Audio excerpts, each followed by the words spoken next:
Cette semaine, à Église en sortie, je m'entretiens avec Emily Callan, journaliste à C'est les Lumières, et qui nous parle du pré-synode des évêques sur les jeunes, la foi et le discernement vocationnel. Et on vous présente un reportage sur l'Assemblée générale annuelle.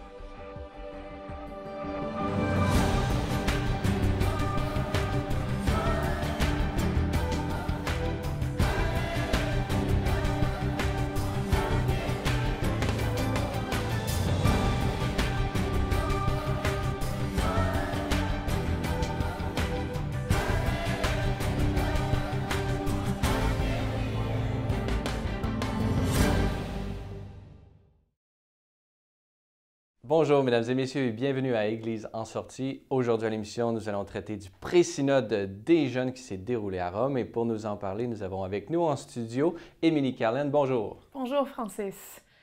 Emily Callan, on te connaît puisque tu es journaliste à la télévision C'est les Lumières depuis bientôt, je pense, 3 ou 4 ans. Là, on est très heureux de te recevoir ici même dans le studio de Montréal. Comme je l'ai dit, on va parler aujourd'hui du pré-synode puisque... Oui. Parallèlement à ce travail à C'est les Lumières, tu as été une représentante du Canada, rien de moins, de la Conférence des évêques catholiques du Canada qui t'ont envoyé, toi, et un autre justement qui vient de Saskatchewan, Jacob, je crois son nom. Et tous les deux, vous avez représenté les jeunes du Canada au pré-synode sur la jeunesse. Là. On va en parler, on va vraiment faire une analyse un peu de tout ça. Peux-tu nous parler un peu d'abord, qu'est-ce que c'est qu'un pré-synode? Bien, en fait, c'est dit déjà dans le nom, c'est une rencontre préparatoire, un pré-synode. Il va y avoir un synode des évêques l'année prochaine, pas l'année prochaine, mais en octobre 2018. Fait qu'il y a encore quelques mois avant que le synode arrive. Mais ce synode des évêques-là, sur les jeunes, la foi et le discernement vocationnel, la rencontre du pré-synode a été préparée en vue, justement, d'aider les évêques dans leurs discussions au cours de leur propre synode en octobre. Donc, pendant une semaine, on s'est rencontrés, on a discuté de différentes questions, en fait, qui ont été préparées par le secrétariat général du Synode des évêques, donc 15 questions, divisées en 3 parties. Puis, pendant 2 jours, on s'est arrêté sur ces questions-là c'est ça. Donc, de ce pré-synode, est-ce qu'il y en a eu d'autres avant, des pré-synodes comme ça, ou est-ce que c'est vraiment là, une première? Bien, c'est vraiment une première. Un pré-synode dans le sens où nous, on l'a vécu, de la manière dont nous, on l'a vécu au mois de mars. Je veux dire, chaque synode, il y a toujours des rencontres, des conférences, des séminaires pour justement rassembler des experts sur un thème particulier pour préparer les évêques. Mais là, c'était vraiment la première fois qu'on se rencontrait, ceux qui sont les plus concernés par le synode des évêques. Donc, évidemment, on le sait déjà, le synode des évêques, c'est sur les jeunes, la foi et le discernement vocationnel. Donc, le pape a décidé, pourquoi pas rassembler les jeunes, justement, pour entendre ce qu'eux ont à dire, pour vraiment les écouter, pour leur faire sentir aussi que l'Église veut savoir ce qu'ils pensent. Fait que c'est pas petit, comme tu l'as dit, Francis. C'était vraiment, c'est ça, c'était nouveau, c'est une première dans l'histoire de l'Église. Fait que vraiment un privilège de pouvoir, en tant que jeune, se retrouver là pour un moment historique, en fait. Justement, comment ça s'est passé cette semaine-là? Peux-tu nous décrire une journée type? Là? Une journée type. Comme je disais, les 2 premières journées se sont déroulées en petits groupes linguistiques. Il y avait 20 groupes linguistiques divisés en 4 langues différentes. Il y avait des groupes francophones, des groupes anglophones, espagnols et italiens. Et on discutait des 15 questions qui nous avaient été proposées au début de la semaine.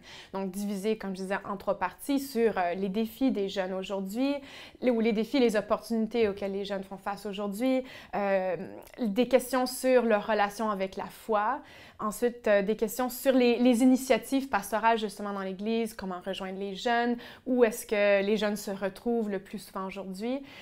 Donc, des bonnes questions, des questions importantes qui nous prenaient du temps justement, il fallait qu'on y réfléchisse bien. Puis quand on se retrouve en groupe, on est une vingtaine environ, fait que ça prend du temps des fois de faire le tour de table. Puis les 3 prochaines journées, donc le mercredi, le jeudi et le vendredi, on se retrouvait en assemblée plénière. C'est vraiment la dimension de travail intense.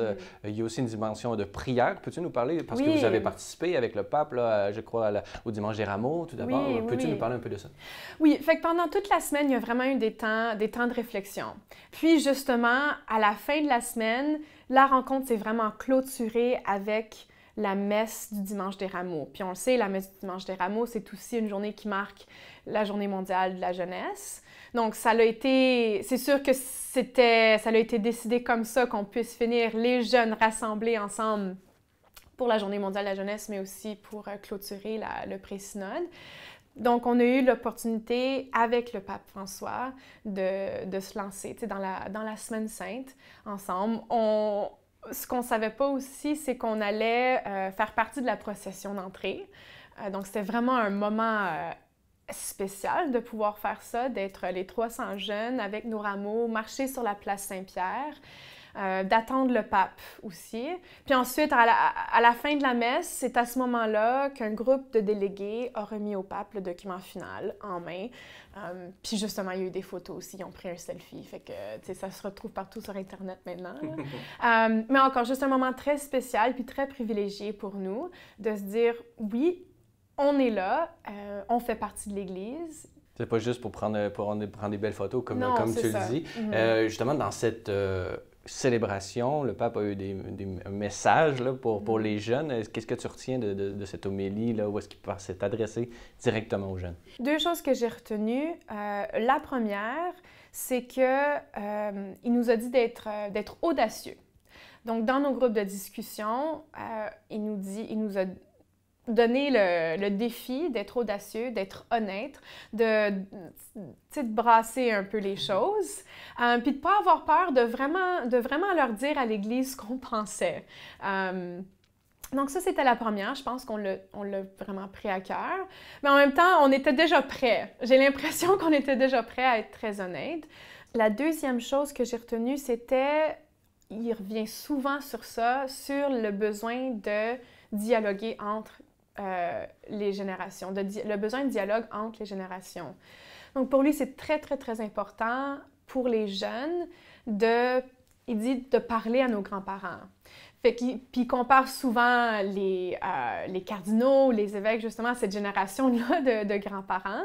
Donc, de dire, il faut qu'on dialogue parce que pour pouvoir avancer, pour pouvoir se projeter dans l'avenir, il faut déjà connaître d'où on vient, de savoir quelles sont nos racines. Donc, pour lui, c'est ça. C'était encore un message, je me suis dit, OK, je l'ai déjà entendu, mais c'est important de se le rappeler parce que je pense que ce serait arrogant de se dire, ben nous, on a toutes les réponses en tant que jeunes. Oui, on a une expérience importante à contribuer à la vie de l'Église, mais il ne faut pas oublier que ceux qui sont venus avant nous ont aussi construit quelque chose d'important. Puis il ne faut pas oublier d'où on vient. C'est ça, c'est ces racines-là. Donc, rester ouvert au dialogue entre les générations, c'est le message que le pape avait pour vous, les jeunes, et pour tout le monde, finalement, lors de cette homélie. Justement, on va revenir, si tu le veux bien, après, justement, un petit reportage. On va parler du document que vous avez travaillé. On va aller plus en profondeur. Alors, si vous le permettez, on va aller voir un reportage sur l'Assemblée plénière des Chevaliers de Colomb du Québec.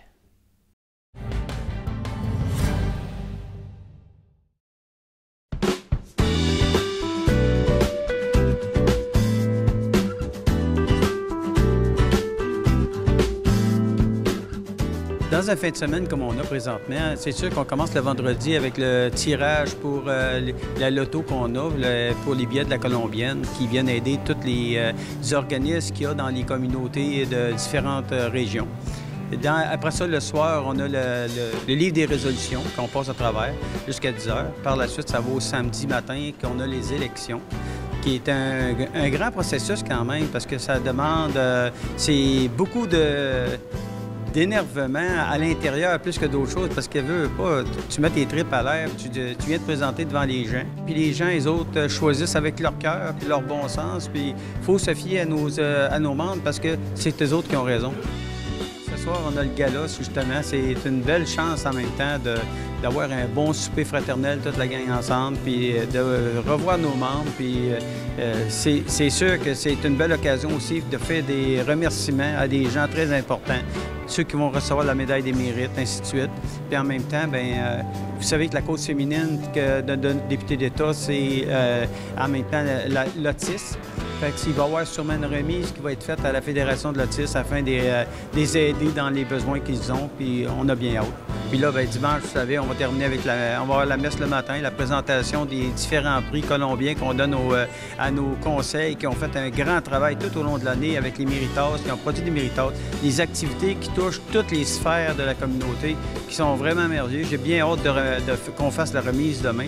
Je fais partie du comité de sélection, fait que c'est un peu un bébé que j'ai là-dedans, les Méritas, qui font que c'est un beau travail, puis j'ai bien hâte demain. Puis on va terminer ça vers 10h, vers midi demain avec tout le monde qui va retourner chez eux avec plein d'enthousiasme puis d'être heureux que les changements qu'ils ont faits à l'exécutif d'État pour l'avenir, c'est des changements qui vont être heureux pour eux autres puis qui vont être heureux en même temps pour nous autres pour faire avancer la chevalerie. Quand j'ai été nommé pour faire les JMJ, je me suis dirigé tout de suite vers Carl Anderson, qui venait d'accepter le poste du suprême, le chevalier suprême, et on a travaillé ensemble. Carl nous a aidés avec les JMJ à Toronto, la préparation, le pèlerinage de la croix, les JMJ même. Et puis après les JMJ, on m'avait demandé de créer Ciel et Lumière. Et je me suis dit, moi, je n'en connais rien de cette affaire-là. Et Carl m'avait dit, c'est ça la continuation, les JMJ vont continuer dans la télévision. Et dès le commencement, les chevaliers ont mis beaucoup d'argent, d'énergie et d'appui dans l'établissement de Ciel et Lumière. Parce que je crois que nous sommes tous les deux convaincus que le Ciel et Lumière, c'est un projet de l'évangélisation et la nouvelle évangélisation dans le Canada. Et c'est pour cela que je suis venu aujourd'hui pour dire un grand merci. Et j'ai lancé une prière. Si on veut que ça continue, j'ai besoin de votre présence. Lorsque j'ai vu l'apparition, la publication du document récent du pape Exsultate, Gaudete et Exsultate, il y a une partie qui m'a beaucoup frappé, qui m'a beaucoup touché. C'est l'aspect sur les petits détails de la vie. Et même quand le pape a cité tous les petits détails dans la vie de Jésus qui sont présents dans le Nouveau Testament. Et ça m'est venu tout de suite dans ma tête, dans mon cœur, que les chevaliers de Colombe à travers le pays, à travers le monde, à travers l'Amérique, ce sont des experts des petits détails. Souvent, on parle des grands changements, des grands travaux, des grands projets, des gouvernements, des grandes agences. Et c'est très important que ça soit fait aussi. Mais ce sont des chevaliers qui sont à la base, qui sont vraiment concernés, qui sont vraiment pris des petits détails, qui fait rouler, qui fait continuer la société. Et je leur ai félicité ce matin en disant « Votre mission et votre vocation, vous êtes des experts des petits détails. » Et Ciel et Lumière est là pour propager ces petits détails au niveau du pays entier. Vous savez, pour moi, les Chevaliers de Colomb, ça remonte très loin. Ça remonte même en 1963, j'avais 6 ans. On était une famille très pauvre chez moi. Je me rappelle de ma mère qui allait dans les épiceries pour ramasser des affaires passées date, les caisses de bananes noires, le pain rassis. On enlevait les coins moisis, des affaires de même. Puis ma mère, on réussissait à manger pareil parce qu'on était quand même une grosse famille de 10 enfants. Puis à un moment donné, je commence à aller à l'école, on commence à apprendre la religion. Puis je me mets à prier le Seigneur, demander au Seigneur, Seigneur, dis au Père Noël de ne pas emmener de cadeaux. C'est pas ça qu'on a besoin. On voudrait avoir de la nourriture pour pouvoir manger, pour avoir un bon repas. 2 jours après, ça cogne à la porte chez moi. Puis c'est deux messieurs qui sont là, puis ils voudraient voir tes parents. Ils se présentent. Madame, on est les Chevaliers de Colomb du Conseil de la TUC. On aimerait ça vous donner des paniers de provisions, puis des cadeaux pour vos enfants pour Noël. Vous le dites, pour nous autres, de voir rentrer ces gens-là, c'est comme si c'était des anges qui rentraient dans la maison, puis comme si le Seigneur m'avait entendu mes prières. Puis de voir tous les enfants, on avait les larmes aux yeux, on n'en revenait pas de voir les cadeaux puis la nourriture qui rentrait dans la maison. À partir de ce moment-là, pour moi, c'est ça qui, en grandissant, m'a fait qu'un jour, en 97, avant que je prenne ma pension des Forces armées canadiennes, j'ai voulu redonner au suivant. Fait que je suis allé rencontrer le grand chevalier du Conseil de l'abbé, puis j'ai demandé au grand chevalier de joindre les Chevaliers de Colomb. Fait qu'il m'a demandé pourquoi, puis j'ai expliqué la raison. Il dit, c'est moi qui vais te parrainer. À partir de ce moment-là, j'ai joint les Chevaliers de Colomb dans le but de redonner au suivant. Puis c'est ça encore aujourd'hui qui m'anime, d'être le petit bonhomme de 6 ans encore qui était devant la porte, qui a vu ces gens-là rentrer. C'est ça que j'espère de faire vivre à d'autres enfants, puis qu'on ait la chance des Chevaliers de Colomb de pouvoir faire vivre ça à d'autres, puis aider notre communauté, puis de faire rayonner la charité.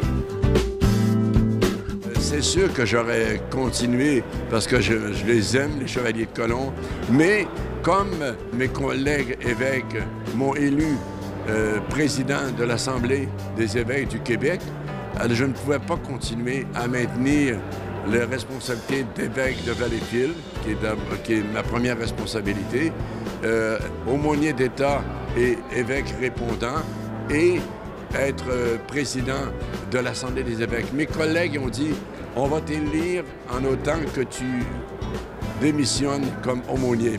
Mais je ne les laisse pas en un certain sens. Je continue de les accompagner, de prier, puis de demander au Seigneur de faire en sorte que les Chevaliers de Colomb soient une force véritable dans notre Église catholique au Québec.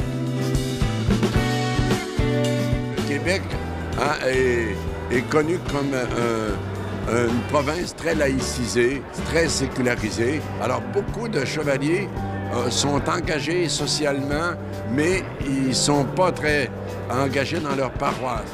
Alors, le défi, c'était vraiment que les chevaliers se soucient vraiment de leur communauté chrétienne qui ont tellement besoin de leur présence et de participation. Et en cela, nous avons eu vraiment le soutien du Chevalier suprême, avec le thème de dire « Revalorisons nos paroisses ». Il faut aussi s'occuper de la grande famille des chrétiens et chrétiennes rassemblés dans une paroisse et dans une communauté chrétienne. Alors, je pense que c'était un défi et je crois qu'il y a eu du beau travail qui a été fait. Avec un exécutif avec des chevaliers là, qui ont à cœur la parole de Dieu, qui ont à cœur la vie de l'Église et qui se soucient vraiment d'être en sortie, d'aller vers les gens.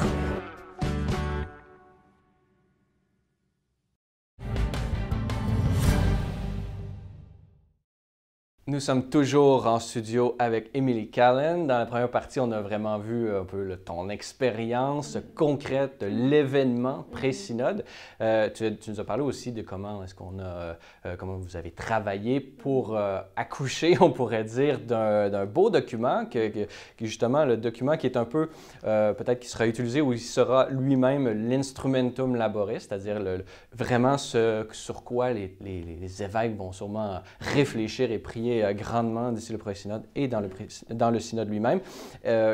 Tes impressions générales, tu as travaillé à ce document, tes impressions générales sur le résultat. Bon, bien justement, comme tu dis, c'est un document qui va être inclus dans l'Instrumentum Laboris. Donc, ce ne sera pas le seul document.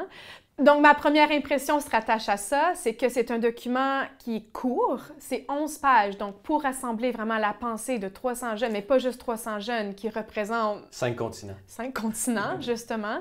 C'était tout un défi de rassembler ces synthèses-là dans le document final, à l'intérieur d'un document final. Mais le document, je pense que ça montre à quel point la situation des jeunes aujourd'hui est très, très variée et complexe. Donc, on va peut-être retrouver des contradictions. Des fois, dans un même paragraphe, on parle de jeunes qui sont, par exemple, opposés peut-être à l'enseignement de l'Église sur certains sujets controversés, par exemple la contraception, l'homosexualité, les questions de genre. Donc, ces questions-là, il y a des jeunes qui sont réfractaires, justement. Mais ensuite, il y en a d'autres qui sont catholiques comme non catholiques. Plus affirmatifs. C'est ça, exactement.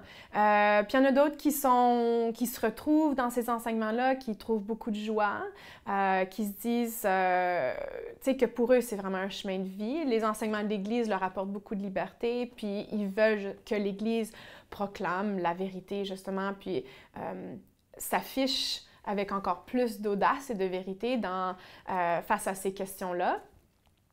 Donc, on montre là, déjà, dans un seul paragraphe, la complexité de ces questions-là. Vous dites justement que c'est un compas, c'est vraiment une boussole pour guider vraiment sur la réalité des jeunes. C'est ça, exactement. Et peut-être aussi que ce document lui-même peut être utile pour les jeunes eux-mêmes de partout dans le monde pour pouvoir voir que oui, ils sont écoutés clairement et ils sont représentés dans cette démarche synodale. On peut partir dans un examen, non pas approfondi, parce qu'il y a énormément de choses à dire, mais peut-être on pourrait faire un regard là, sur ce document. La première partie, on parle justement des défis, des opportunités des jeunes dans le monde d'aujourd'hui. Peux-tu nous donner les faits saillants là, justement de cette première partie? Bon, mais c'est sûr qu'on parle de la famille, par exemple, de la formation de la personnalité. Fait que déjà, la première partie, mais c'est comme plusieurs documents d'Église, on fait un bilan général de la situation, dans ce cas-ci, des jeunes dans le monde. Donc, on parle des différentes réalités familiales, des différentes réalités de relations avec des personnes de différentes cultures. Donc, comment est-ce que les jeunes approchent cette question-là? Il y a un point qui a surpris plusieurs d'entre nous, mais aussi même les évêques qui entendaient qui étaient là, qui étaient présents pendant la lecture des brouillons. Par rapport à la question, par exemple, des réfugiés, des migrants, qu'on est tous d'accord en tant que catholiques, par exemple.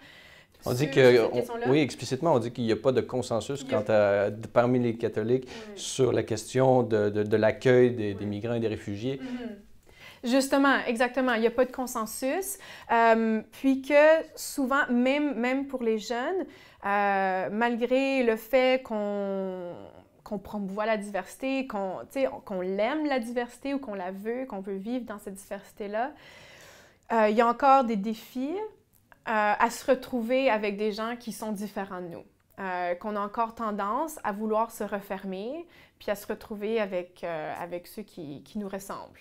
Mais ça fait partie justement des peut-être contradictions, des points de vue qui s'opposent, qui sont présents dans le document qu'on a parlé d'abord, qui montrent la richesse, la diversité des points de vue sur la question. Par exemple, on parle du multiculturalisme, on parle comment est-ce que c'est une bonne chose pour certains, mais après, dans l'autre paragraphe, on voit que l'identité est plutôt quelque chose. Donc, il y a vraiment les courants, disons, mondiaux, d'idées et tout ça, les débats se retrouvent dans la jeunesse d'aujourd'hui. C'est ce qui rend le document complexe, puis c'est ce qui a rendu l'écriture complexe, c'est qu'on s'est rendu compte, oh wow! En fait, les questions auxquelles on fait face dans le monde, qu'on soit jeune, qu'on soit plus vieux, se retrouvent, c'est des choses qui affectent les jeunes aujourd'hui. Et ça se reflète dans le document. On parle d'une autre forme de ce qui peut influencer justement ces jeunes-là, c'est leur rapport à la technologie. Peux-tu nous parler un peu de ça? Oui. Donc, déjà, il fallait qu'on change un peu notre langage quand on parlait de technologie parce que je pense qu'on avait tendance à aller dans le négatif. Puis c'est vrai, il y a des retombées négatives quand on parle de la technologie puis de son utilisation dans le quotidien. C'est surprenant, les jeunes eux-mêmes ont une vision négative de leur propre surutilisation. Oui, c'est ça. Mais c'est pour ça, il y en a qui travaillent en communication, il y en a qui travaillent dans les médias puis qui se disent, OK, mais c'est là, je veux dire, c'est très présent dans la vie des jeunes, on ne peut pas passer à côté. Donc, comment est-ce qu'on arrive à bien discerner son utilisation dans notre vie. Puis je pense que c'est là où les jeunes se sont dit, bien, peut-être que l'Église peut nous aider. Peut-être pas dans l'utilisation de la technologie, parce que les jeunes, comme tels, parce que les jeunes ont quand même une expérience peut-être plus avancée pour certains.